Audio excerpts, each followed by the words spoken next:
नमस्कार मेरे प्यारे मित्रों, आप सभी को तहे दिल से नमस्कार। तो हम लोग पिछले क्लास में पढ़ रहे थे डिजिबिलिटी रूल्स और संख्याओं का वर्गीकरण यानी क्लासिफिकेशन ऑफ नंबर। तो सीख रखा थे क्लासिफिकेशन ऑफ नंबर्स में पूरे नंबर सिस्टम को दो बार से बांटी गई है, रियल नंबर में और एक इमेजिनरी नंबर में। हाँ या ना? रियल नंबर उसे कहते थे जो नंबर लाइन पर रिप्रेजेंट करी जाती थी यानी लिखी जाती थी। जो नंबर लाइन पर लिखी जाती है वो किसे कहते हैं? रियल नंबर कहते हैं। हाँ या ना? और इमेजिनरी नंबर यानी रूट के अंदर भी माइनस लग जाएगा तो क्या है? इमेजिनरी नंबर है आई स्क्वायर बराबर -1, जहाँ आई बराबर √-1। और इसी तरह से आई बराबर क्या होता है? आयोटा। इस तरह से हम लोग सीख चुके थे। तो आज के हम क्लास में बात करेंगे आपसे रिकरिंग डिजिट, पुनरावृत्ति अंक। तो ये भी एक बेहतरीन टॉपिक है, ध्यान से देखेंगे सारे मित्रों। तो रिकरिंग डिजिट की हम आज टॉपिक पढ़ेंगे। क्या पढ़ेंगे? Recurring digit. तो रिकरिंग डिजिट है क्या?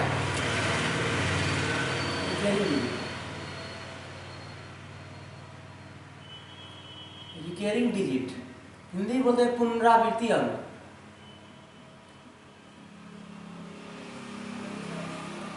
पुनरावृत्ति अंक, सॉरी पुनरावृत्ति अंक। हाँ यार, हिंदी बोलते हैं पुनरावृत्ति अंक। आपके टॉपिक है आज के पुनरावृत्ति अंक, रिकरिंग डिजिट। तो सबसे पहले हम बता दें आपको, जैसे रिकरिंग डिजिट का मतलब क्या होता है कि रिकरिंग होता है, बार बार उसी क्या डिजिट को क्या करता है? लिखता है। जैसे आपको देखिए एग्जांपल के थ्रू, जैसे 0.3333333333 इसी तरह से चल जाएगा। तो ये क्या है? क्या है? कंप्लीटली रिकरिंग नंबर है, रिकरिंग डिजिट्स है। अरे हाँ यार, तो रिकरिंग अंक है, रिकरिंग डिजिट है। तो इसको अगर हमें रिकरिंग को रुकना है, रिकरिंग को क्या करना है? रोकना है। जो पुनरावृत्ति हो रही है, बार बार अंक को क्या कर जा रही है? दोहराई जा रही है, तिहराई जा रही है, चौथाई जा रही है। देखिए 3 पता नहीं कि कितना बार लिखा है, ठीक है। तो इस तरह से जब रिकरिंग हो तो इस तरह को पुनरावृत्ति को रोकने के लिए हम बार का यूज करते हैं। क्या का बार का यूज करते हैं? बार का यूज करते हैं प्यारे भाई। तो बार का यूज करते हैं। इसके बाद हम रिकरिंग को रोकने के लिए क्या करेंगे? बार का यूज करेंगे। तो 0 पॉइंट को पॉइंट लिखनी है और +3, जो 3 है और रिकरिंग को रोकनी है तो 3 के ऊपर क्या लगा देंगे? बार लगा देंगे। 3 के ऊपर क्या लगा देंगे मेरे प्यारे भाई? बार लगा देंगे। अरे हाँ यार, 3 के ऊपर क्या लगा देंगे? तो बार लगा देंगे। जब 3 के ऊपर बार लगा देंगे तो रिकरिंग क्या हो जाएगी? रुक जाएगी। यानी सेम चीज है, इतना बराबर हम 0.3 के बार भी लिख सकते हैं। ये बार में लिखा हुआ है और ये सॉरी रिकरिंग में लिखा हुआ है और ये बार में लिखा हुआ है, ठीक है। तो हम पुनरावृत्ति को रोकने के लिए हम किसका यूज करते हैं? बार का यूज करते हैं। तो हम बात करते हैं बार हटाने के लिए। बात करते हैं किसके लिए? बार हटाने के लिए। तो सीधा सीधी बात अगर मैं बात करूं कि जब भी बार को मेरे भाई हटानी है तो ऐसे करेंगे। बार को हटानी है तो 0.3 पे बार है तो 3, जितने अंक पे बार है, जितने अंक पे बार है उतने नीचे क्या कर देंगे? 9 कर देंगे। जितने अंक पे बार है उतने नीचे क्या कर देंगे? 9 कर देंगे। तो नीचे 1 पे बार है तो 1 अंक पे बार है तो 1 को 9 लिख देंगे। क्या कर देंगे? 1 9 लिख देंगे, ठीक है। तो कुल मिला के बार को हटानी है, इस तरह का सोल्यूशन करनी है। अगर ये हम सोल्यूशन करनी है, किसका सोल्यूशन करनी है? 0.3 के 3 प्रकार के सोल्यूशन करनी है। तो 0.3 के बार का सोल्यूशन करनी है तो 3 पर बार है, जितने अंक बार है ठीक उसको लिख देना है।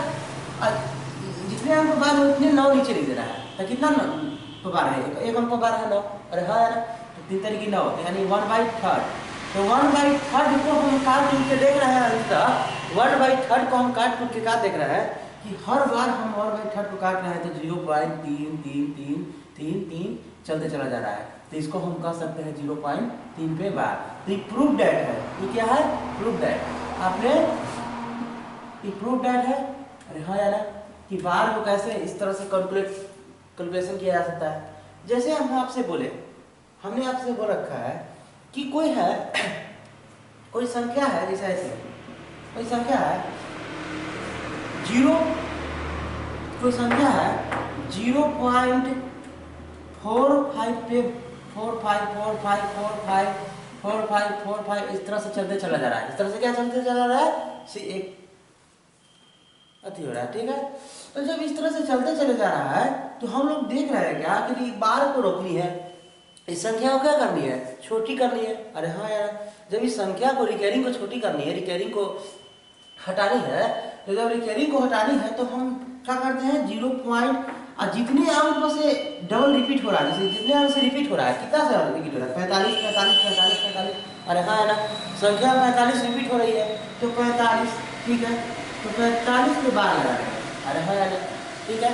अभी हमने सीखा कि अगर इसको सोल्यूशन करनी है, इसको हम क्या करनी है सोल्यूशन करनी है, तो कैसे करेंगे, जितने 45 को तो पहले लिख ही देंगे, जितने अंक पे बार है उतने नीचे में क्या कर देंगे 9, जितने अंक पे बार है उतने नीचे में क्या कर देंगे 9, तो 2 अंक पे बार है तो 2 नीचे 9 लिख देंगे, अरे हाँ है ना, तो यही आपका सोल्यूशन है। 0.45 पे बार का मतलब क्या लिख सकते हैं 45/99, या इसके बदले में भी इतना लिख सकते हैं। आई होप, मुझे आशा है आप इस बात को समझे होंगे। जैसे आपने थोड़ा सा देखिए इस तरह से हो गया, समझ गए होंगे। यहाँ पर देखिए सारे लोग, यहाँ पर देखिए, देखेंगे सारे लोग। अब हम यहाँ पर आपको बता दो थोड़ा बहुत कैसे क्या है।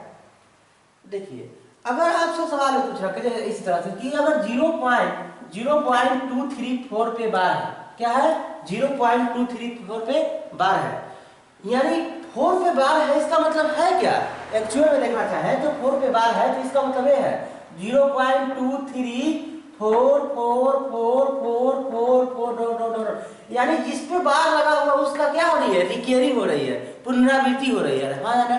तो इस तरह से आप समझ गए होंगे कि अगर हम इसका सोल्यूशन करनी है, क्या करनी है, इसका हमको सोल्यूशन करनी है, तो जब इसका सोल्यूशन करनी है तो हमको बार को हटानी है, अरे हाँ है ना, फ्रैक्शन में लिखनी है, क्या लिखनी है फ्रैक्शन में लिखनी है, तो 2 3 4, ठीक है, क्या लिखेंगे 2 3 4, ठीक है, समझ गए 2 3 4। अब आपको देखनी है कि कितने अंक पे बार नहीं है, कितने अंक पे बार नहीं है, अरे हाँ है ना, देखिए कितने अंक पे बार नहीं है, 2 अंक पे बार नहीं है, हाँ कि ना।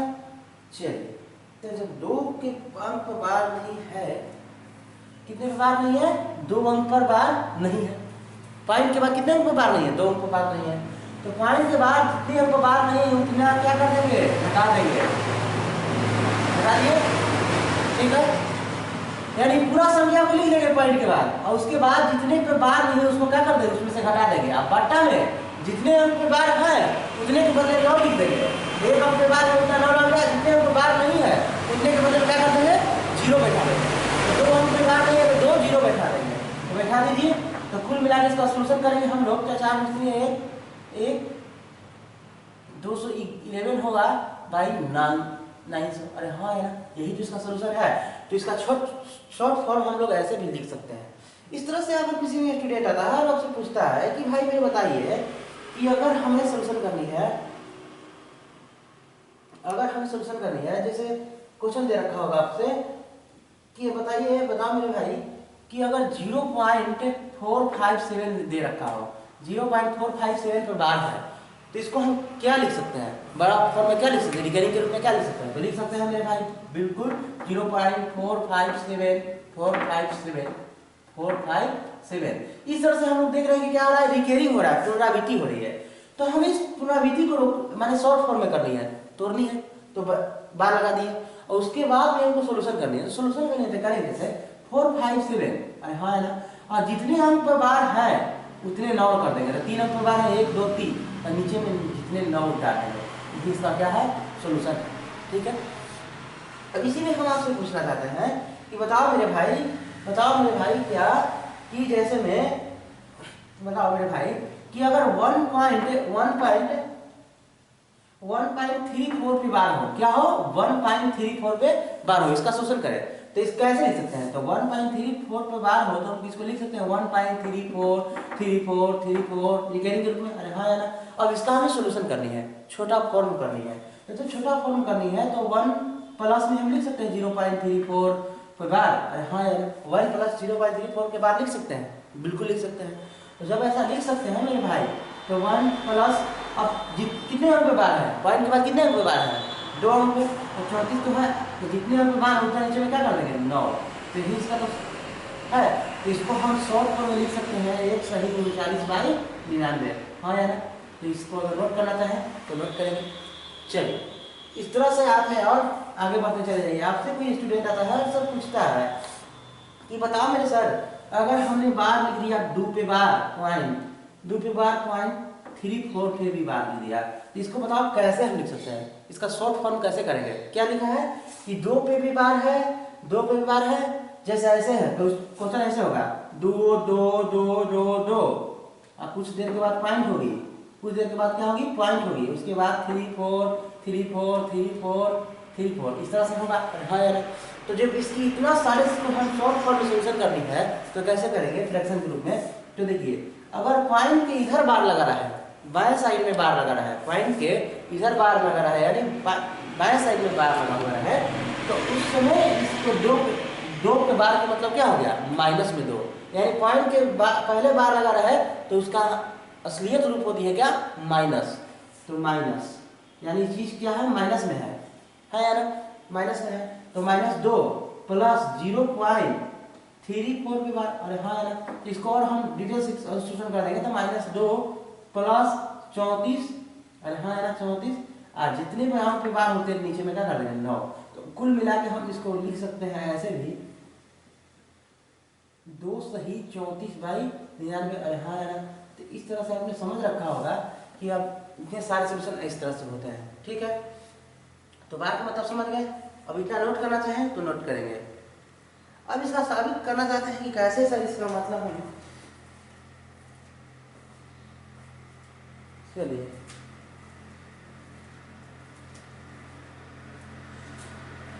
सभी लोगों ने समझ रखा होगा। चलिए इसे रब करते हैं।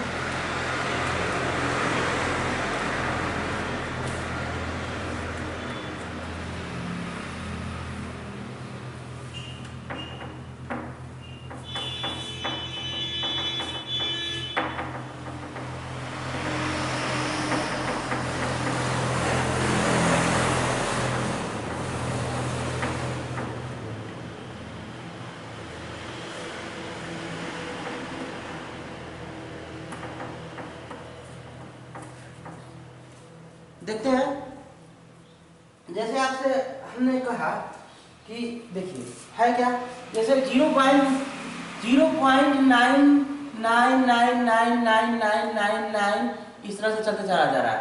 इसका मतलब है क्या, 0.99999 रिकैरिंग हो रही है। इसका मतलब हम एक भी कर सकते हैं, क्या कर सकते हैं, एक।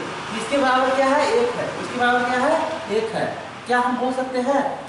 तो आप कहेंगे सर हम 0.9999999 लगभग एक के बराबर हो ही जा रहा है, लेकिन हम कंफर्म नहीं कर सकते हैं एक है कि नहीं, लेकिन एक है। हम आपको विश्वास दिलाना चाहते हैं कि एक के बराबर है। तो एक के बराबर है तो इसकी सत्यता की जांच करनी है, तो कैसे जांच करें, तो इसको देखेंगे मेरे सारे मित्रों कैसे। तो जैसे को सवाल है आपसे कि 0.9999999 डॉट डॉट डॉट डॉट है, तो इसके बराबर में आपने सीखा था कि 0.999 है तो इसको रिकैरिंग को रोकनी है। क्या करनी है, रिकैरिंग को रोकनी है। तो जहां भी रिकैरिंग को रोकनी है, जहां भी रिकैरिंग को रोकनी है, तो इसको रिकैरिंग को रोकने के लिए हम 0 पॉइंट जितने अंक पर से पुनरावृत्ति हो रही है, जितने अंक पे क्या हो रही है, रिकैरिंग हो रही है, उतने पे क्या लगा देंगे, उस अंक पर क्या लगा देंगे, बार का साइन लगा देंगे। तो बार, ठीक है, हाँ यार बार का साइन लगा दिए। तो हम क्वेश्चन कुल मिला के बन गया हमारा क्वेश्चन, क्या क्वेश्चन बन गया हमारा कुल मिला के कि 0.9 पे बार। अब हम इसको सोल्यूशन करना है, अब क्या करना है, 0.9 पर सोल्यूशन करना है। तो जब 0.9 का छोटा सा फॉर्म करनी है, तो जितने अंक पे बार है 9 को तो लिखना ही है, और जितने अंक पे बार है उतने नीचे में क्या लिखना है, 9 लिखना है। पॉइंट के बाद कितने अंक पे बार है, एक अंक पे बार है, तो एक नीचे क्या करेंगे, 9 लिखेंगे, तो एक 9 लिख देंगे। तो 9/9 काटेंगे तो क्या आएगा, एक। तो इस बात से आप समझ होंगे कि 0.9999 के मतलब क्या होता है, एक होता है। तो समझ गए होंगे। तो आज रिकैरिंग डिजिट्स के अनुसार आपने सीख रखा कि 0.9999 जहाँ भी दे रखा हो उसका मतलब एक के बराबर है, एक्चुअल में एक है। तो समझ गए होंगे। चलो, अब आपका इसको प्रूफ लेना है। अब इसको क्या लेना है, अगर प्रूफ लेना है किसी चीज को प्रूफ लेनी है, जैसे मेरे प्यारे सारे मित्र देखेंगे ध्यान से, जैसे आपको प्रूफ लेनी है, जैसे इस चीज की प्रूफ लेनी है, आपको क्या करनी है, प्रूफ लेनी है कि कैसे सर हम नहीं समझ पाए। तो जब सर हम ना समझ पाए तो देखिए ध्यान से कि जैसे 0.3 पे बार है, कोई है 0.3 पे बार है, तो जब हम इसको रिकरिंग को खोलते हैं, इसके रिकरिंग को खोलते हैं तो कैसे लिखते हैं, जितने अंक पे बार है उतने को क्या हो रही होगी, पुनरावृत्ति हो रही होगी। तो जब पुनरावृत्ति हो रही होगी तो इस तरह से चलती जा रही होगी। अरे हाँ यार, ठीक है कर पर। तो 0.3 पे बार है, इसका मतलब 0.33 के बार पुनरावृत्ति हो रही है, तो इसको हमको प्रूफ डेट करनी है। क्या करनी है, प्रूफ डेट करनी है। देखिए कैसे करते हैं, तो ध्यान से देखेंगे सारे मित्र, क्या कि अगर हम दोनों तरफ क्या से गुना कर देंगे, अगर है स्टूडेंट जैसे दोनों तरफ हम क्या से गुना कर देंगे, नहीं समझ रहे हैं आप, बात नहीं समझ रहे हैं। जैसे कोई इतना है, अब इतना के बराबर हमने क्या मान लिया, एक सवाल है 0.3 पे बार, हाँ या ना, बराबर हम लिख सकते हैं 0.3333333। तो मैंने माना ना कि माना कि देखिए, माना कि मान लिया मैंने कि 0.333333333 बराबर क्या, x। अरे हाँ यार, मैंने मान लिया कि 0.33333 के बराबर क्या है, x के बराबर है। किसके बराबर है, x के बराबर है, कोई संख्या के बराबर है, ठीक है। तो x के बराबर है, तो x बराबर ऐसे होगा 0.3333333 ऐसे चलते चला जाएगा। तो हम दोनों तरफ क्या करेंगे, 10 से गुना कर देंगे। जब ऐसे सवाल में हमें सॉल्यूशन करनी है, इसके बराबर निकालनी है, तो हम क्या कर देंगे, 10 से गुना कर देंगे दोनों तरफ। दोनों तरफ जब 10 से गुना कर देंगे, मल्टीप्लाई कर देंगे दोनों, जैसे आपने बोथ साइड 10 मल्टीपल, बहुत सारी 10 मल्टीपल, अरे हाँ यार, दोनों तरफ 10 से गुना करने पर, ठीक है। तो दोनों तरफ में 10 से गुना कर देते, यहाँ भी 10 से गुना कर दिए और यहाँ भी 10 से गुना कर दिए। तो जब मेरे प्यारे मित्रों 10 से गुना कर दिए, 0.33333 दूसरा सा होगा, अरे हाँ यार तीसरा सा। तो यहाँ तो 10x हो गया, यहाँ तो क्या हो गया, 10x हो गया, ठीक है, 10x हो गया बराबर 10 से गुना करेंगे, 10 से गुना करेंगे तो क्या हो जाएगा, 10 से गुना करेंगे तो 3.3333 हो जाएगा। हाँ है ना, जब इस संख्या में 10 से गुना करेंगे, पॉइंट को एक अंक बात करनी है, पॉइंट को यहाँ न रख के एक अंक बात करनी है, तो क्या करेंगे, 10 से गुना, 2 अंक बात करनी है तो 100 से गुना, 3 अंक बात करनी है पॉइंट तो 1000 से गुना। अरे हाँ ना, देखिए थोड़ा सा एग्जाम्पल, जैसे मैं आपको दे रखा हो कि 3.0 है, x बराबर क्या है, 3.0 है, x बराबर क्या है, 3.0 ऐसे ही है, ठीक है, 3.00। तो 10 इधर भी गुना कर दिए, 10 से इधर भी गुना कर दिए, तो 10 से इधर भी गुना होगा, गुने 3.000। अरे हाँ यार, ठीक है। तो 10x बराबर क्या हो रहा है, देख रहे होंगे कि जब पॉइंट हटाएंगे तो पॉइंट हटाएंगे, इसके बाद नीचे आ जाएगा 10, अरे ठीक है 0, क्या आ जाएगा 0, ठीक है, समझ गए। तो आप देख रहे हैं कि पॉइंट हटा रहे हैं, तो आप जैसे नहीं समझे, आप नहीं समझे, ध्यान से। तब हम 3 प्लस हम क्या लिख सकते हैं, 3 प्लस 0.0000 लिख सकते हैं, कहीं कि बिल्कुल लिख सकते हैं। तो 10 में इधर भी गुना कर दिए तो 10 है 30 है, और प्लस 10.000। इस तरह से हम लोग क्या कर रहे हैं, पॉइंट को 10 से गुना कर देते हैं, एक अंक क्या हो रहा है, बढ़ जा रहा है, एक अंक बढ़ जा रहा है। तो जब यहाँ पॉइंट है तो 10 से गुना करेंगे तो यहाँ पॉइंट हो जाएगा, तो पॉइंट यहाँ आ जाएगा। तो देखिए 0, अब क्या हो रहा है, अब हो जाएगा आपको, अब हो गया क्या 3.333333 ऐसा हो जाएगा। तो 10x बराबर आप लिख सकते हैं 3 प्लस 0.3333। अरे हाँ ना, लिख सकते हैं। तो 10x बराबर आपका हो जाएगा 3, इतना के बदले में आप क्या माने थे, 0.3333 के बदले में क्या माने थे, 0.3333 के बदले में क्या माने थे, x, जो x के बराबर है, तो x। तो 10x में से ये गया कितना हो जाएगा, 9x। 10x में से गया कितना हो जाएगा, 9x। 9x बराबर क्या हो जाएगा, 3। तो x बराबर हो जाएगा क्या, 3/9, 3/9। अरे हाँ यार, 3/9। तो 3/9। तो आपने यही तो सीखा था कि 0.3 पे बार, 0.3 के बार मतलब ही होता है 3/9, ठीक है। तो आपने इस बात को समझ रखा, प्रूव कर लिया कि इस तरह से ऐसे सवाल में हम समझ लिए कि जहां पॉइंट के बाद एक अंक पे बार है तो एक नीचे 9 आएगा, पॉइंट के बाद 2 अंक पे बार है तो 2 नीचे आएगा। तो अभी सीखा कि पॉइंट पे बाद एक अंक बार थी तो एक नीचे 9 आया, सोल्यूशन करे तो इतना सोल्यूशन हमको करनी ही नहीं है, हम डायरेक्ट करेंगे कि जितने अंक पे बार है उतने नीचे क्या कर देंगे, 9 कर देंगे। नोट करना चाहे तो इस सवाल को नोट करेंगे। समझ गए होंगे?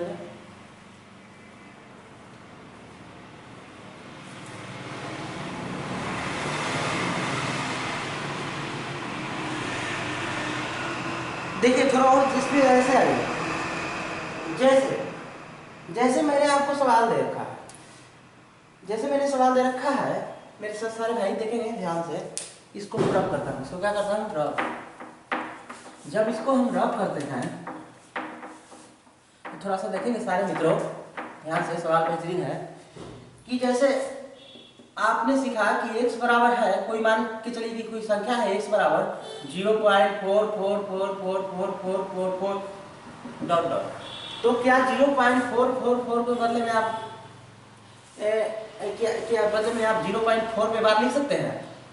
कहीं के साथ बिल्कुल लिख सकते हैं आप। आपने ही अभी बताया है कि जितने अंक से रिकैरिंग हो रही है उस पर क्या कर देंगे, उस अंक पर से क्या कर देंगे, बार लगा देंगे। तो अपने आपको अभी बताया सर आपने कि 0.4 के अगर ऊपर बार है, 0.4 के ऊपर बार है, तो इसको आप जितने 4 तो है ही, और जितने अंक पर बार है उतने नीचे में क्या कर देंगे, 9 कर देंगे। आपने इसके मतलब भी बताया, यानी कुल मिला के x बराबर आपने बताया सर कि x बराबर 4/9 भी हम इसको लिख क्या कर सकते हैं, लिख सकते हैं सोल्यूशन करके। ठीक है, तो हम x बराबर 4/9 की सत्यता की जांच करेंगे, क्या सही में x बराबर 4/9 हो सकता है कि नहीं। तो सर हम बिल्कुल कहेंगे कि हो सकता है। क्या कहेंगे भाई मेरे कि सही में 4/9 हो सकता है। तो चलिए कैसे देखेंगे, तो जैसे आपने तो 10 में इधर से भी गुना कर दिए और 10 में इधर भी गुना कर दिए। तो मेरे प्यारे मित्रों हम आपसे पूछना चाहते हैं कि अगर हम 10 में इधर से भी गुना कर दिए, 10 में इधर से भी गुना कर दिए, तो कोई डाउट, कोई दिक्कत? कोई दिक्कत नहीं। 5 केजी तराजू से बटखरा इस तरफ चढ़ा दिए, तराजू पर बटखरा 5 केजी इस तरफ भी चढ़ा दिए, तो क्या इस तराजू के बटखरा में कोई अंतर आया? नहीं आया। 5 केजी इधर भी लोड हो गया, 5 केजी इधर भी वजन हो गया, तो कोई इसमें डिफरेंस नहीं आया। तो जब डिफरेंस नहीं आया तो 10 में इससे इधर भी गुना करेंगे, 10 में इधर भी गुना करेंगे, तो कोई इसमें भिन्नता नहीं होगी। जब इसमें कोई भिन्नता नहीं होगी मेरे प्यारे भाई, तो 10 इधर हो गया 10x। अगर क्या हम आपसे पूछना चाहते हैं कि अगर इसमें 10 से गुना किए हैं तो पॉइंट 1 अंक बढ़ जाएगा, तो 100 से गुना करते तो 2 अंक बढ़ जाता, 1000 से गुना करते तो 3 अंक बढ़ जाता, 10,000 से गुना करते तो 4 अंक बढ़ जाता पॉइंट। तो 10 से गुना किए हैं यानी पॉइंट 1 अंक बढ़ जाएगा, 4.444 हो जाएगा। हाँ यार, तो पॉइंट हो जाएगा 4.44444, ऐसी तरह से हो जाएगा। ठीक है, तो 10x बराबर हम लोग कह सकते हैं कि 4 अब प्लस में, अच्छा इतना के बदले हम लिख सकते हैं 4 + 0.444444। अरे हाँ यार, इसको जोड़ देंगे तो फिर हो जाएगा 4.4444। ठीक है, तो इस तरह से अगर ये 10x बराबर अब 4 के 4 छोड़ दीजिए प्लस, अब इतना के बदले में अपने क्या नहीं माना था, 0.444 के बदले में क्या माना था, 0.444 के बदले में x माना था। क्या माना था? x माना था, तो x कर देंगे। तो 10x में से इधर आके क्या हो जाएगा, 9x। तो 9x बराबर क्या हो जाएगा 4, तो x बराबर क्या हो जाएगा 4/9। तो हम लोग समझ रहे हैं कि x बराबर हम इसका इतना सोल्यूशन करके भी x बराबर 4/9 ला रहे हैं, तो इतना ही हम इतना एग्जाम में इतना करने की टाइम हमें नहीं होती है, एग्जाम में इस रूल को हम फॉलो नहीं करेंगे। हम लोग आपको हमने आपको इस तरीका को बताया आपको समझाने के लिए कि इतने के बराबर हम इतना लिख सकते हैं, तो कैसे लिखेंगे, तो यही आपका प्रूफ है। तो देखिए आप जहां पे भी बार दिखे तो उस संख्या को तो लिखना ही है ऊपर में, और जितने संख्या अंक पे बार है उतने पर क्या कर देंगे, नीचे 9 लिख देंगे उतने के बदले में। ठीक है, तो अगर आपने सब सारी बातें को समझ रखी होंगे तो नोट करना चाहें तो नोट करें। कहीं से भी डाउट आए सवाल को बेहिचक पूछ सकते हैं सारे मित्रों। तो अब मुझे आशा है कि आप लोगों ने सवाल को सारे मेथड्स को समझ गए। ठीक है, इसके सारे मेथड समझ गए। चलिए हम इस पे अब क्वेश्चन करते हैं। आपको एग्जाम में क्वेश्चन पूछ रखा था एसएससी,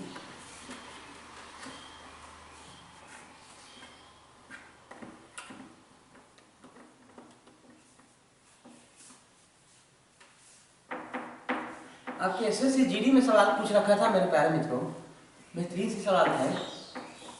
एसएससी के एग्जाम में ही जीडी के एग्जाम में, एसएससी जीडी के एग्जाम में आपसे पूछ रखा था, एसएससी जीडी के एग्जाम में आपसे ही पूछ रखा था सवाल इस पे ही, रिकरिंग डिजिट पे ही। तो देखिए सवाल कैसा था। सवाल था मेरे प्यारे मित्रों, सवाल इस तरह से था। सवाल क्या था, इस तरह से था। ध्यान से देखेंगे अगर आप लोग आपके हैं, सवाल आपके इस तरह से है, जो है सवाल आपके 0.0.037 पे बार, इसको क्या करनी थी, सॉल्यूशन करनी थी। इतना के बराबर आपसे पूछ रहा था कि क्या होगा। सवाल एसएससीजीडी में बहुत बेहतरीन सवाल, रिकरिंग डिजिट पे। अगर आपको 1 मिनट की समय है, आप करना चाहें तो करें।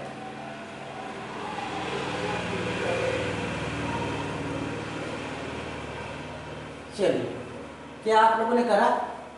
नहीं।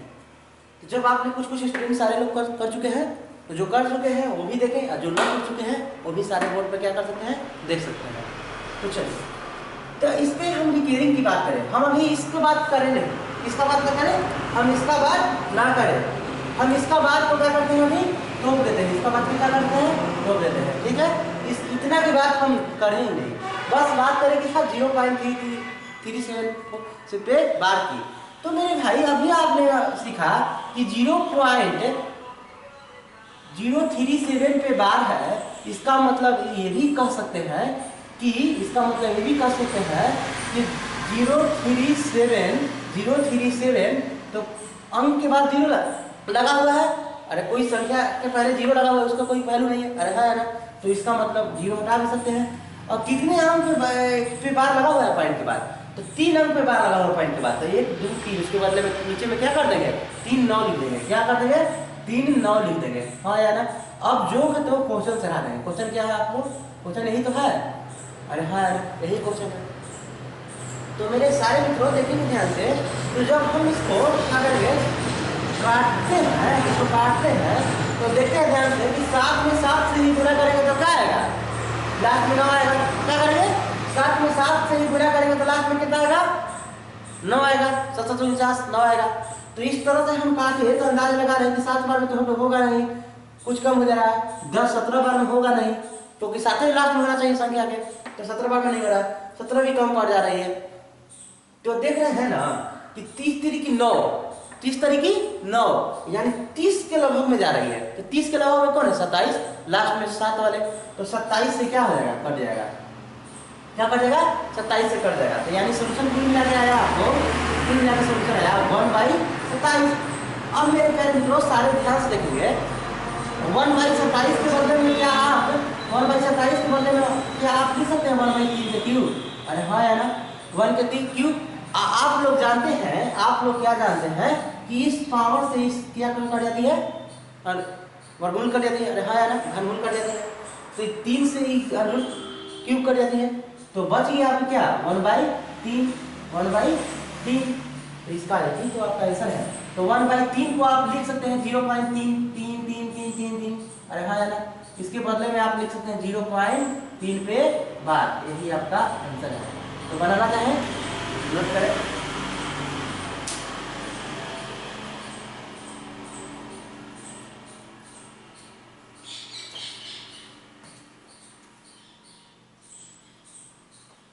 चलिए समझ गए हम सवाल के, बेहतरीन से के सवाल में पूछा गया था, कभी कितने सारे स्टूडेंट इसको ना कर पाए हैं, लेकिन सवाल बहुत आसान थी, रिकरिंग का खेला था। रिकरिंग जिसको समझ में आ गया, समझिए कि वो इस तरह के प्रश्न को क्या कर देगा, हल कर देगा।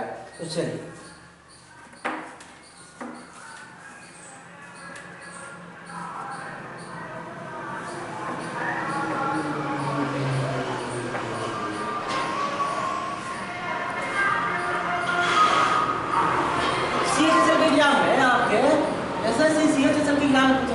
CHSL के एग्जाम में इसी पे रिकरिंग में ही सवाल पूछ रखा था। क्या पूछ रखा था, रिकरिंग पर ही सवाल पूछ रखा था। तो देखिए सवाल था क्या, सारे मित्रों ध्यान से, आपके सवाल इस तरह से थे कि जब मेरे पे आता है भाई 0.116 पे बार, 0.116 पे बार प्लस में 0.117 पे 117 के बाद मल्टीप्लाई में 3 इक्वल टू क्या आएगी। सवाल आपसे यही पूछ रखा था जैसे CHSL में। तो बड़ी बेहतरीन से सवाल करते कैसे, तो जब भी करने की बात होती है तो करते ऐसे, 16 संख्या 16 है, पॉइंट पर कितने हैं 1 6, 16 पे बार है, तो जितने अंक पे बार होते नीचे में क्या कर देंगे 9 लिख देंगे, तो 9 लिख दिए। इसी तरह से इसमें 17 डबल 9 लिख देंगे, अब मल्टीप्लाई 3, अरे हाँ है ना, 99 को क्या कर लेंगे, एलसीएम ले लेंगे। तो हम देख रहे हैं कि 17 16 जुट जा रहा है, कितना हो जा रहा है 10 10 20 है, 10 30 3 33। अरे हाँ है ना 33, अब गुना में 3, तो क्या देख रहे हैं कि 33 किया क्या हो जाएगा 99, 99 से 99 क्या कट जा रहा है, इसके पूरा का सोल्यूशन क्या आ रहा है ये, तो यही आपके आंसर में है। तो नोट करना चाहे तो नोट करेंगे।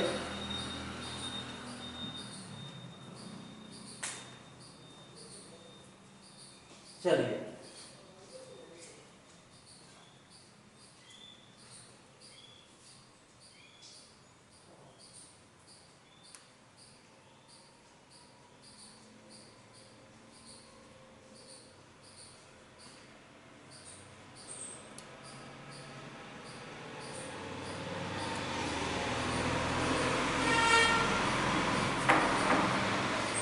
सिर्फ पढ़ना है।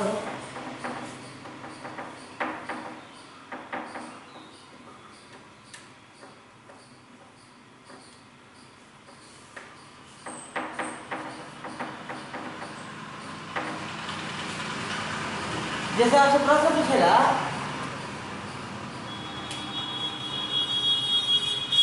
0.21 पे बार प्लस 0.1 पे बार प्लस 0.67 पे बार के बराबर क्या आएगा, तो जहां भी प्रश्न पूछे तो ऑप्शन आपके जैसे ऐसे बनाएगा, ऑप्शन आपके बनाएंगे 0.4 पे बार फिर बी ऑप्शन बनाएंगे 0.49, ठीक है। इस तरह से आपके बनाएंगे बी ऑप्शन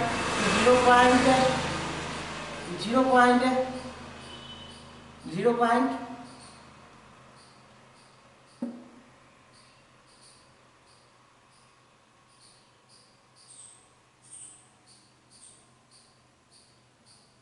88 पे बार, और डी ऑप्शन बनाएंगे आपके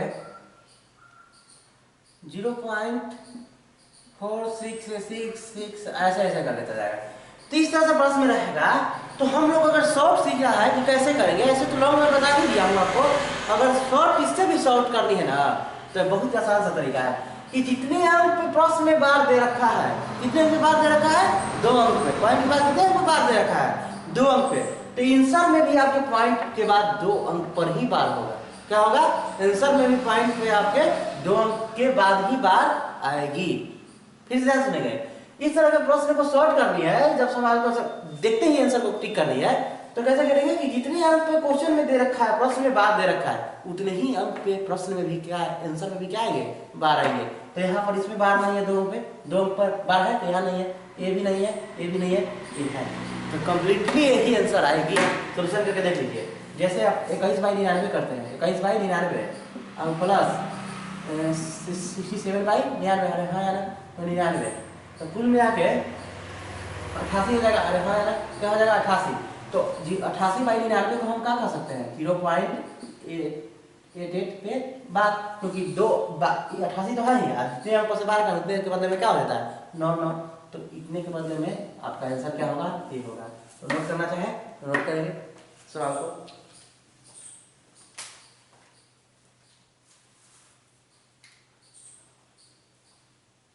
चलिए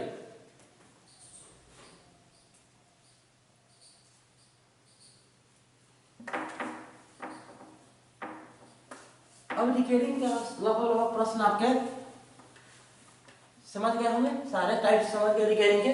रिकरिंग से सवाल पूछ जाते हैं, रिकरिंग का मतलब क्या होता है। अब आते हैं हम लोग दशमलव, क्या पे आते हैं दशमलव। डेसिमल क्या है, दशमलव क्या है, तो मेरे भाई सारे मित्रों ध्यान से सुनेंगे। पूरे दशमलव को 2 पार्ट से बांटेंगे, डेसिमल को पूरे कितने पार्ट में बांटेंगे 2 पार्ट में बांटेंगे, एक होती है रिकरिंग, एक होती है नॉन रिकरिंग, ठीक है। पूरे डेसिमल दशमलव को 2 भाग में बांटी गई है, एक रिकरिंग डिजिट्स, एक नॉन रिकरिंग डिजिट्स। तो रिकरिंग क्या है, नॉन रिकरिंग क्या है, इसको हम लोग समझेंगे। तो पूरे डेसिमल दशमलव, पूरे दशमलव को मित्रों 2 पार्ट्स में बांटी गई है, एक है रिकरिंग, एक है रिकरिंग, एक है नॉन रिकरिंग, एक है नॉन रिकरिंग।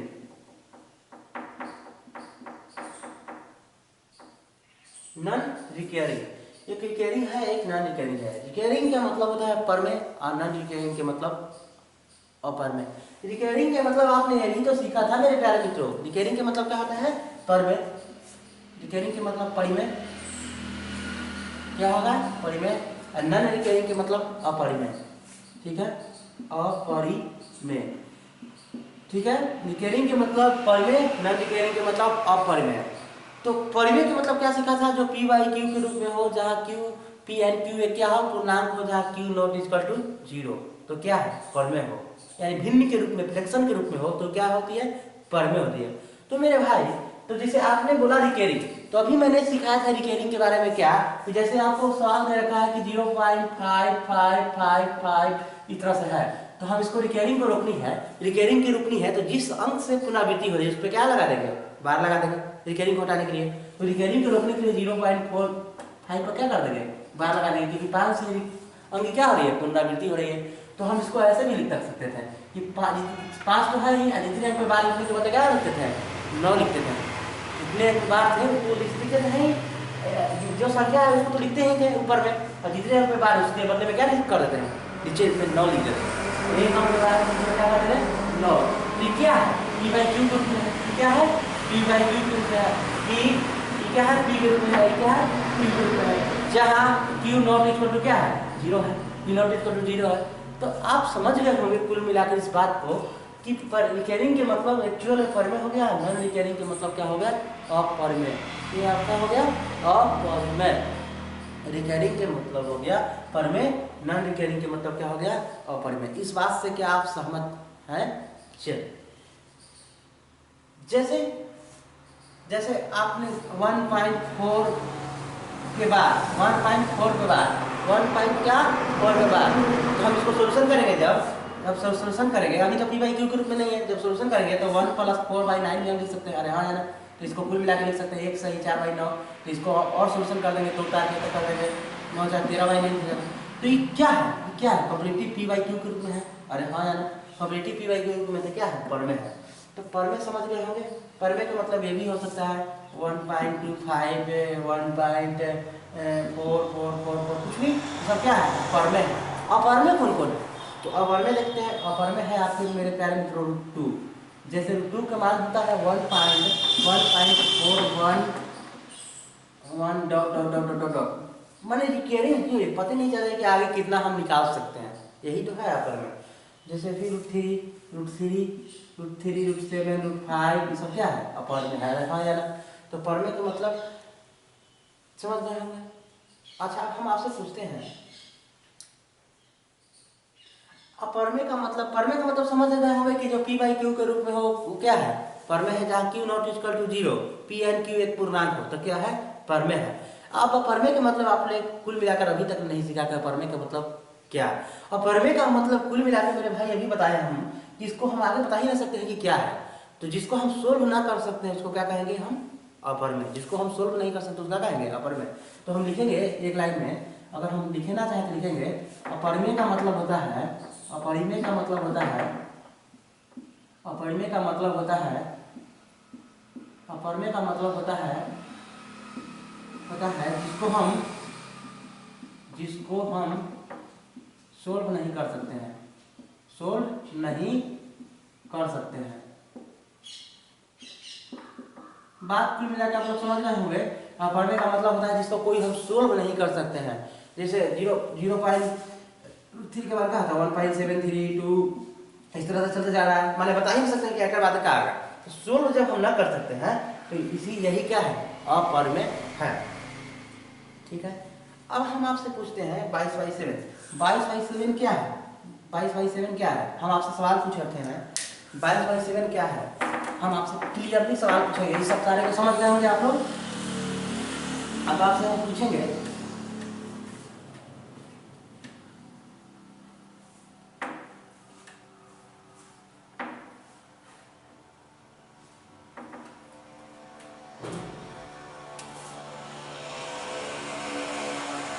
जैसे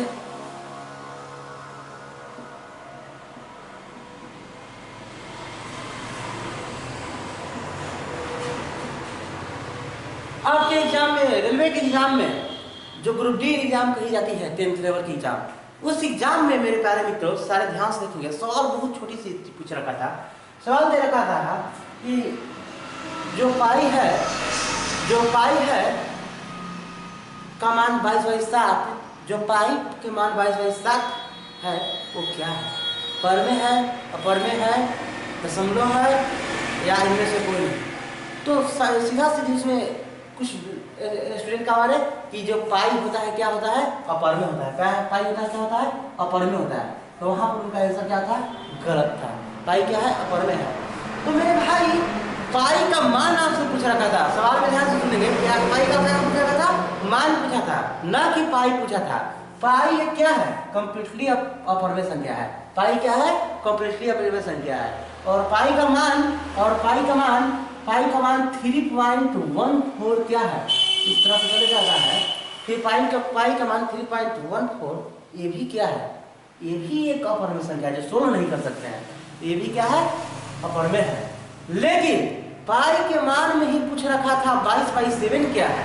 22/7 क्या है? तो सारे के सारे स्टूडेंट कहेंगे कि पाई तो अपर में है, तो 22/7 भी क्या होंगे? अपर में होंगे। लेकिन उस समय उसका आंसर क्या था? गलत था। एक हम क्या कर दिया? गलत करके चलाया एक प्रश्न। जब ऐसी स्थिति में आए तो हम लोग डिटेल समझ रहे हैं, डिटेल पढ़ रहे हैं, तो डिटेल हम लोग स्पेशल बैचेज में पढ़ रहे हैं। अरे हाँ है ना, ऐसे स्पेशल एसएससी पढ़ रहे हैं। तो उसमें क्या है कि जब पाई के मान आपको पूछ रखा है 22/7 के बारे में पूछ रखा है, तो पढ़ने का मतलब होता है जो P/Q के फॉर्म में हो, जहाँ Q not equal to 0, P and Q क्या हो? एक पूर्णांक हो। अरे हाँ है ना, एक पूर्णांक हो। तो 22/7 के बारे में पूछ रखा था। तो 22/7 P/Q के रूप में है, P है, ये क्या है? Q है। और जहाँ Q नॉट इक्वल टू क्या है? 0 है, यानी 7 0 के बराबर नहीं है। अरे हाँ है, 7 0 के बराबर नहीं है। 22 P एंड Q के फॉर्म में है। तो इस तरह से 22/7 वहाँ क्या था? परमेय संख्या था। तो आज हम लोग जान रहे हैं कि 22/7 क्या है? परमेय संख्या है। 22/7 क्या है? परमेय संख्या है। परिमेय संख्या है। तो 22/7 क्या है? परमेय संख्या है। समझ गए होंगे? चलिए, तो नोट करना चाहें तो नोट करेंगे मित्रों।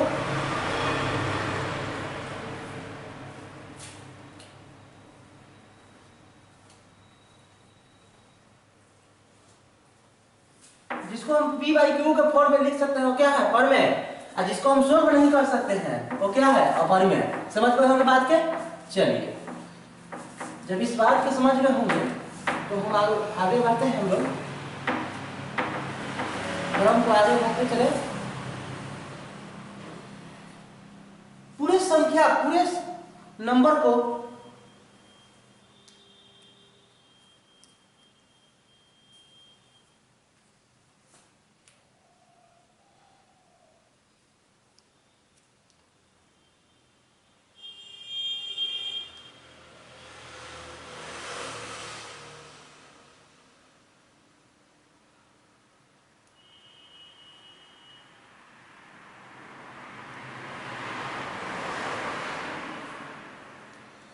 तो मेरे भाई इस तरह की बात समझ गए होंगे। तो आप सिखाना चाहते हैं आपको कोई पूरे संख्या, कोई संख्या थी, कोई क्या थी? संख्या, नंबर को पूरे संख्या को कितने बार बांटी गई थी? 2। एक होती थी, एक आपके होते थे, एक होते थे आपके रियल नंबर, वास्तविक संख्या,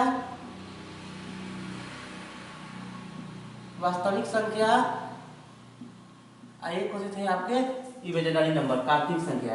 पूरे संख्या कितने पार्ट बांटी गई? 2 पार्ट्स में, एक रियल नंबर, एक इमेजिनरी नंबर, काल्पनिक संख्या है ना, काल्पनिक संख्या,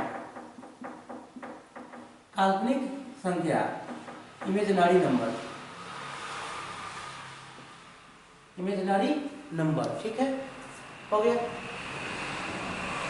और हम बताए थे आपको कि इमेजिनरी नंबर जो रूट के अंदर भी माइनस लगा रहा है, यानी माइनस से भी छोटा हो जाए ना, तो क्या था? इमेजिनरी नंबर, जिसको हम देख भी ना सकते, बस खाली महसूस कर सकते हैं, तो क्या है? इमेजिनरी नंबर है, आभासी संख्या, अरे हाँ यार, काल्पनिक संख्या है। तो इस तरह से आप समझे कि हमारा, आप ये भी मैंने बताया था कि इमेजिनरी नंबर आपके सिलेबस में नहीं है। क्या है? इमेजिनरी नंबर सिलेबस में नहीं है। इमेजिनरी नंबर यहाँ पर कटकुट, ठीक है। इसके बाद हमारे रियल नंबर। पूरे रियल नंबर को मेरे भाई 2 पार्ट से बांटी गई। पूरे रियल नंबर कितने पार्ट से बांटी गई? 2 पार्ट से बांटी गई। पूरे रियल नंबर को 2 पार्ट में, एक हो गई परमेय संख्या, एक हो गई परमेय और एक हो गई अपरमेय, ठीक है। फिर रियल नंबर कितने पार्ट में बच गए, परमेय और एक हो गई अपरमेय। तो मैंने बताया कि जिसको हम सोल्व नहीं कर सकते हैं वो क्या है, अपरमेय। जिसको हम p by Q form solve कर सकते हैं या p बाई क्यू के रूप में हो, क्या है, परमेय। तो परमेय संख्या को मेरे प्यारे मित्रों, पूरे परमेय संख्या को 2 पार्ट से बांटी गई है। पूरे परमेय संख्या कितने पार्ट से बांटी गई है, 2 पार्ट से बांटी गई है। पूरे परमेय संख्या की 2 पार्ट से बांटी गई है। अरे हाँ है ना, तो हम इसको सोल्व ही नहीं कर सकते। तो यहाँ पर भी कहानी खत्म होती है। आती है बात परमेय संख्या की, तो परमेय संख्या पर बात करें तो परमेय संख्या को कितने पार्ट में बांटी गई है, 2 पार्ट से बांटी गई है। तो 2 भाग में बांटी गई है, एक होती है पूर्णांक, एक होती है पूर्णांक और एक होती है दशमलव, एक होती है दशमलव, ठीक है। तो अभी आप लोगों ने दशमलव सीखा था, रिकरिंग। दशमलव का मतलब क्या, अभी आप लोगों ने दशमलव में सीखा था रिकरिंग और नॉन रिकरिंग। क्या सीखा था, रिकरिंग, रिकरिंग और नॉन रिकरिंग। अरे हाँ यार, नॉन रिकरिंग सीखा था। अभी आप लोगों ने दशमलव क्या सीखा, रिकरिंग एंड नॉन रिकरिंग। तो इसको भी आप लोगों ने क्या पढ़ रखा था, पढ़ रखा। तो इसके बाद आप लोगों ने दशमलव को भी पढ़ रखा। तो पढ़ना क्या है, पूर्णांक, पूर्णांक के बारे में पढ़ना है। अब मेरे भाई पूर्णांक को बांटी गई है, पूर्णांक को इतने पार्ट से बांटी गई है, ध्यान से देखेंगे सारे मित्रों। पूर्णांक को बांटी गई है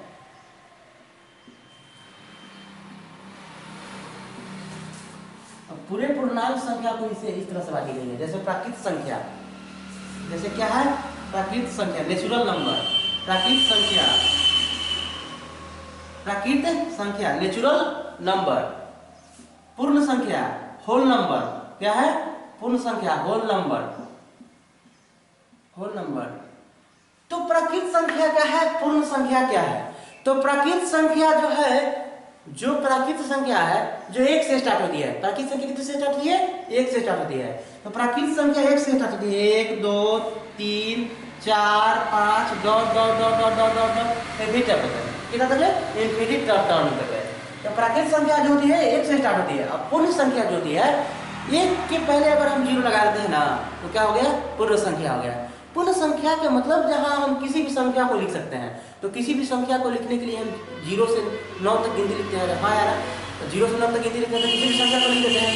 इस तरह से पूर्ण संख्या की जब बात होती है, तो पूर्ण संख्या में नेचुरल नंबर के आगे अगर हम 0 लगा देते हैं, नेचुरल नंबर प्राकृतिक संख्या के आगे अगर हम 0 लगा देते हैं, तो क्या हो जाती है, होल नंबर हो जाती है, पूर्ण संख्या बन जाती है, ठीक है। तो पूर्ण संख्या में 0 1 2 3 dot dot dot dot dot. अब आते हैं प्राकृतिक संख्या, पूर्ण संख्या प्लस धनात्मक पूर्णांक संख्या। क्या है, प्लस धनात्मक पूर्णांक संख्या, प्लस भी पूर्णांक संख्या, प्लस भी पूर्णांक संख्या। अरे हाँ यार, तो प्लस भी पूर्णांक संख्या क्या क्या है, तो ये भी देखे थे सारे मित्रों। प्लस धनात्मक पूर्णांक संख्या सेम प्राकृतिक संख्या के ही रूप में होते हैं, जैसे 1 2 3 4 डॉट डॉट डॉट। अब होते हैं ऋणात्मक पूर्णांक संख्या, ऋणात्मक पूर्णांक संख्या, ऋणात्मक पूर्णांक संख्या क्या है। तो ऋणात्मक पूर्णांक संख्या के बारे में जाननी है तो प्राकृतिक संख्या ये रहती है, लेकिन बस निगेटिव रहती है। जैसे आपने सीखा, जैसे देखिए ध्यान से देखिए, -4 -5 -3 -2 -1, ये सब क्या है, ऋणात्मक संख्या है। क्या है, ऋणात्मक संख्या, ठीक है। इस तरह से शून्य पूर्णांक संख्या एक होती है, शून्य पूर्णांक संख्या क्या होती है, 0 इंटीजर्स। क्या होती है, 0 इंटीजर्स, शून्य पूर्णांक संख्या, 0 इंटीजर्स, शून्य पूर्णांक संख्या। शून्य पूर्णांक का मतलब होता है 0, शून्य पूर्णांक है 0 पूर्णांक, शून्य पूर्णांक यानी 0 इंटीजर्स का मतलब नहीं होता है क्या, 0, ठीक है। नन धनात्मक पूर्णांक संख्या, नन ऋणात्मक पूर्णांक संख्या, बात समझ रहे हैं। नन धनात्मक है लेकिन पूर्ण में है, इस तरह से आगे 0 लग जाएगा, उसके बाद फिर इस तरह से आ जाएगा तो 0 0 -1 -2 ऐसे इस तरह से हो जाएगा, समझ गए होंगे। चलिए अब हम लोग सीखे कि पूर्णांक संख्या को पूर्णांक संख्याओं के बांटी गई है, प्राकृतिक संख्या, पूर्ण संख्या, धनात्मक पूर्णांक संख्या, ऋणात्मक पूर्णांक संख्या, 0 इंटीजर्स यानी शून्य पूर्णांक, और है ना। फिर उसके नन धनात्मक पूर्णांक, धनात्मक पूर्णांक, नन धनात्मक पूर्णांक हो गया, नन ऋणात्मक पूर्णांक हो गया। अब इतने सारे को बदल कर हम एक बार में कहेंगे कि प्राकृतिक संख्या क्या कहेंगे? प्राकृत संख्या। तो मेरे प्यारे मित्रों, इतना अगर नोट कर लिए होंगे तो इसके बाद आते हैं प्राकृत संख्या। तो प्राकृत संख्या अब हम पढ़ेंगे, क्या पढ़ेंगे? प्राकृत संख्या।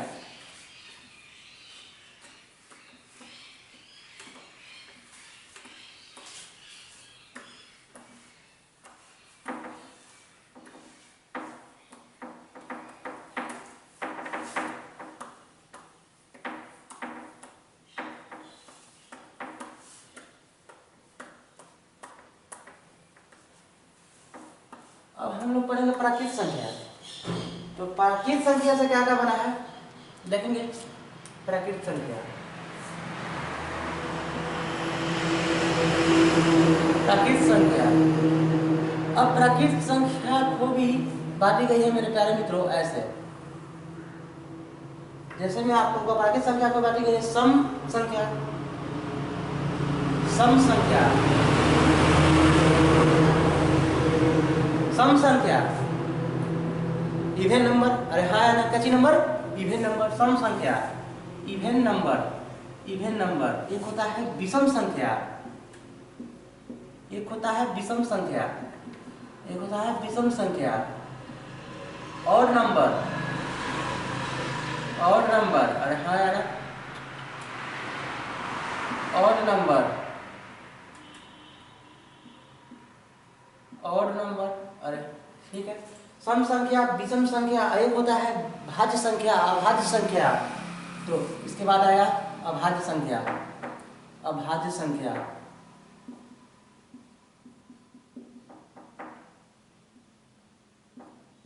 को प्राइम नंबर, को प्राइम नंबर, को प्राइम नंबर, ठीक है, को प्राइम नंबर। अभाज्य संख्या, एक होता है भाज्य संख्या, एक होता है भाज्य संख्या,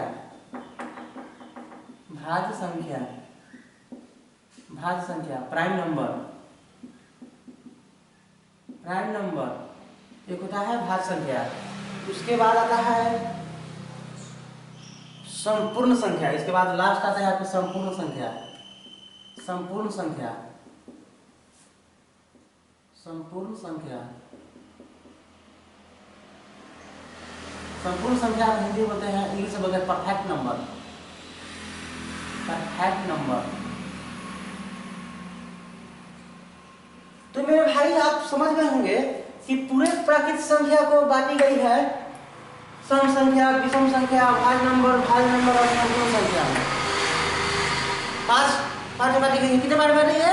5 भाग में प्राकृत संख्या को बांटी गई है। तो सम संख्या कौन है, विषम संख्या कौन कौन से होते हैं, अभाज्य संख्या कौन कौन से होते हैं, भाज्य संख्या कौन कौन से होते हैं, और संपूर्ण संख्या कौन कौन से होते हैं। तो जानिए इसके बारे में। चलिए तो क्या अब हम कहेंगे सम संख्या। सम संख्या के बारे में आप लोगों ने भी पढ़ रखा था और पढ़ रखा होगा भी कि जो 2 से कट जाती है वो क्या है? सम संख्या है। और जो 2 से ना कटे वो क्या है?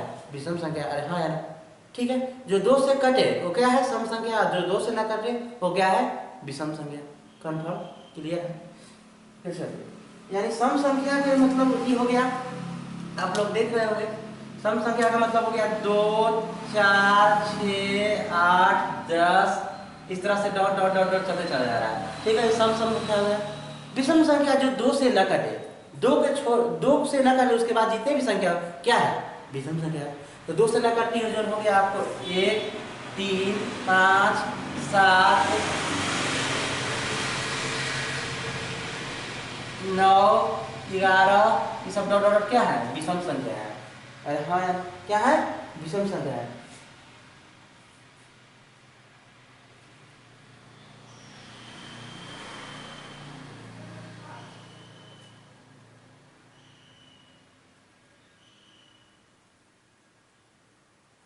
अब आते हैं बात अभाज्य नंबर के। तो अभाज्य नंबर के डिफिनीशन होती है, अभाज्य नंबर के डिफिनीशन होती है कि वे संख्या जो केवल 1 से कटे और स्वयं से कटे। अभाज्य नंबर की डिफिनीशन होती है, परिभाषा होती है, को प्राइम नंबर की डिफिनीशन होती है कि वे संख्या जो 1 से कटे और स्वयं से कटे और जिनका केवल और केवल या केवल और केवल 2 ही फैक्टर हो, ये क्या है? अभाज्य नंबर है। अरे हाँ यार, अभाज्य संख्या को प्राइम नंबर है। तो इसको लिखेंगे, इसके डिफिनीशन लिखेंगे इसका डिफिनेशन है कि 2 से कटे वो सम संख्या, जो 2 से न कटे वो विषम संख्या। अभाज्य नंबर के को प्राइम नंबर का मतलब होता है कि जो 1 से कटे स्वयं से कटे, या तो जिसके केवल और केवल 2 फैक्टर हो, केवल और क्या फैक्टर हो, 2 फैक्टर हो, वो क्या है, अभाज्य नंबर है, अभाज्य संख्या है। तो जो वे संख्या जो 1 से कटे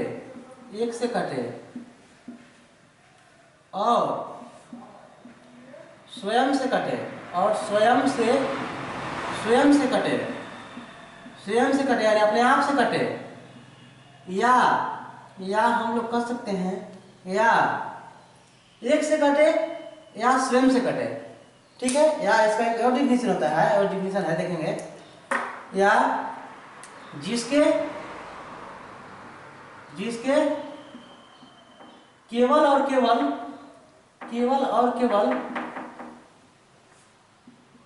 केवल 2 फैक्टर हो, गुणनखंड है ना, जिसका कोई 2 गुणनखंड हो, वो क्या है, अभाज्य संख्या है। जैसे एग्जाम्पल है, तो मैं बात करूंगी दो क्या है, 2 सम संख्या भी है और अभाज्य संख्या है। तो आपके यही एग्जाम में पूछ रखा था एसएससी एमटीएस में कि बताओ मेरे भाई, आपको प्रश्न दे रखा था कि 2 क्या है, उसके बाद प्रश्न रहा था भाज्य संख्या, अभाज्य संख्या, ठीक है, भाज्य संख्या, अभाज्य संख्या। उसके बाद बना था कि संपूर्ण संख्या, उसके बाद विषम संख्या। तो आप किस में माना था, भाज्य संख्या। अगर भाज्य संख्या का ऑप्शन नहीं रहता तो आप किस में मानते, अगर सम संख्या का ऑप्शन रहता तो सम संख्या में क्लिक करते।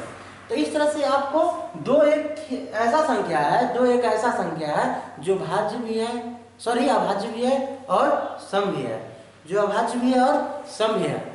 देखिए ये 1 से भी कटती है और स्वयं से भी कटेगी। क्या से कटेगी, 1 से भी कटेगी, स्वयं से कटेगी। इसको 2 ही फैक्टर होते हैं, कौन कौन, 1 गुना 2 गुणनखंड 2 फैक्टर हो गया था, क्या अभाज्य है। इस तरह से 2 3। तो सवाल पूछा गया था मेरे प्यारे भाई एमटीएस में एक बार और एग्जाम में कि वे बताए, वे सबसे छोटी से छोटी अभाज्य संख्या बताए, छोटी से छोटी अभाज्य संख्या इनमें से कौन है। ऑप्शन था आपको छोटी से छोटी निम्नलिखित में से इनमें से कौन सा ऐसा ऑप्शन है जो सबसे छोटी अभाज्य संख्या है। तो सबसे छोटी अभाज्य संख्या 2 ही होती है। क्या होती है, 2 होती है। 2 से छोटी अभाज्य संख्या नहीं होती है, ठीक है। तो 3 भी 1 से कटती है, स्वयं से कटती है, जिसके 2 ही फैक्टर होते हैं, 1 और 3। इसके बाद कोई फैक्टर हो सकता है नहीं।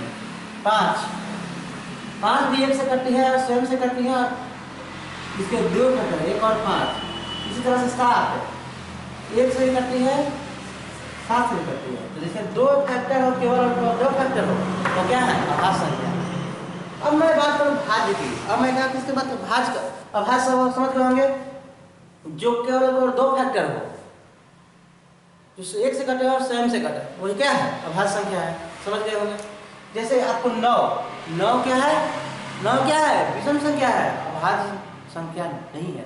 क्योंकि 9 की जब बात आती है तो 9 की बात आती है तो 1 से कट रहा है, स्वयं से कट रहा है, एक और संख्या से कट रहा है, 3 से कट रहा है। जैसे 1 3 9, इसके 3 फैक्टर हो जा रहा है। लेकिन बात आपको भाज्य में बोल रखा है कि जीवन का कोई और क्या फैक्टर हो, 2 फैक्टर हो। इसमें 2 फैक्टर नहीं है, तो 9 क्या है, अभाज्य नंबर नहीं है। 11 है, जिसका 1 और 11, ये क्या है, को प्राइम नंबर है। तो इस तरह से आप समझ गए होंगे। अब हम बता दें आपको, जैसे भाज्य संख्या के बारे में बताएं कि भाज्य संख्या क्या है। हाँ है ना, तो भाज्य संख्या क्या है,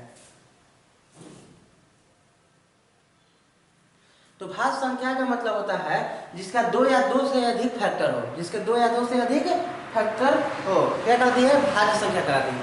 तो लिखेंगे, इसका मल्टीप्लिकेशन लिखेंगे कि 2 या 2 से अधिक फैक्टर हो, 2 या 2 से अधिक फैक्टर हो, गुणनखंड हो, इसे क्या कहेंगे? घात संख्या कहेंगे। जिसके दो या दो से अधिक फैक्टर वो क्या है? घात संख्या है। जैसे दो या दो से अधिक फैक्टर जो क्या है? भाज्य संख्या। जैसे एग्जांपल 4, तो 4 क्या है? 4 हम बोलेंगे कि भाज्य संख्या है, प्राइम नंबर। जैसे कैसे देखेंगे? 1 2 और 4। अरे हाँ यार, 2 से भी कट रहा है, 4 से भी कट रहा है, 1 से भी कट रहा है। इस तरह से आता है 6, 1 2 3 6। अरे हाँ यार, इस तरह से 9, 1 3 9। हमारे जो दो या दो से अधिक फैक्टर हो गए वो क्या हो गए? घात संख्या हो गए। और परफेक्ट नंबर, और एक होती है लास्ट की परफेक्ट नंबर। तो इतने सारे हो गए होंगे। तो परफेक्ट नंबर के मैं थोड़ा सा आपको अलग से बता देता हूँ कि संपूर्ण संख्या क्या है, संपूर्ण संख्या क्या है। ये सब हो गए होंगे तो हम इसको मिटाते हैं, ठीक है। इसके बाद हम आपको अच्छा से बता देते हैं संपूर्ण संख्या क्या है।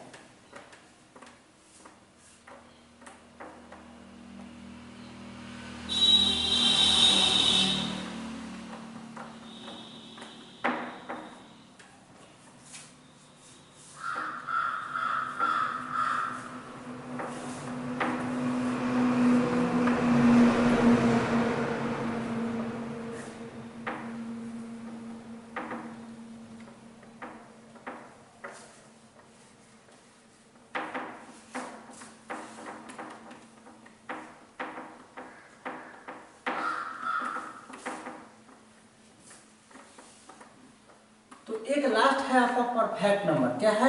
परफेक्ट नंबर क्या है? ठीक है, परफेक्ट नंबर, परफेक्ट नंबर संपूर्ण संख्या, संपूर्ण संख्या, संपूर्ण संख्या, perfect number, perfect number, perfect number संपूर्ण संख्या क्या है? तो वे संख्या लिखेंगे, लिखेंगे इसका डेफिनेशन कि वे संख्या